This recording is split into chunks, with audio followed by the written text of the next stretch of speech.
Merci Madame la maire.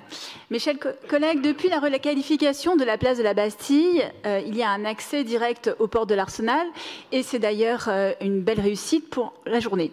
Seulement la nuit, c'est un petit peu différent. En effet, la nuit tombée, il y a de nombreuses dégradations qui ont lieu, notamment auprès des bateaux. Il y a des cambriolages, il y a beaucoup de troubles à la tranquillité publique. Et d'ailleurs, lors de la présentation de ces futurs aménagements, il avait été promis aux riverains ainsi qu'aux personnes propriétaires de bateaux qu'il y aurait une grille qui fermerait l'accès la nuit. Mais voilà, elle n'a pas eu lieu. Et il se trouve qu'en effet, les associations se sont vraiment mobilisées. Elles se sont mobilisées auprès des élus, que ce soit la majorité ou l'opposition. D'ailleurs, nous avons relayé plusieurs vœux et questions orales. Elles se sont aussi mobilisées, ces associations, auprès de la presse. Je ne vous dirai que 2 titres de presse, mais qui sont très révélateurs.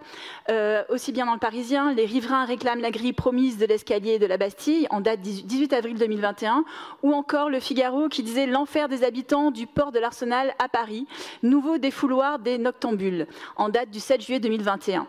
Alors oui, il y a une forte demande, et d'ailleurs cette demande, elle se traduit aujourd'hui par un projet au budget participatif. Sauf que ce projet, qui demande une grille justement pour une fermeture nocturne, a été refusé, et donc n'est pas soumis au budget participatif, sous motif qu'en fait, il s'agit, je cite, d'un changement de modification de la règlement plutôt qu'une dépense d'investissement, et donc ce projet ne serait pas, soi-disant, possible via le budget participatif.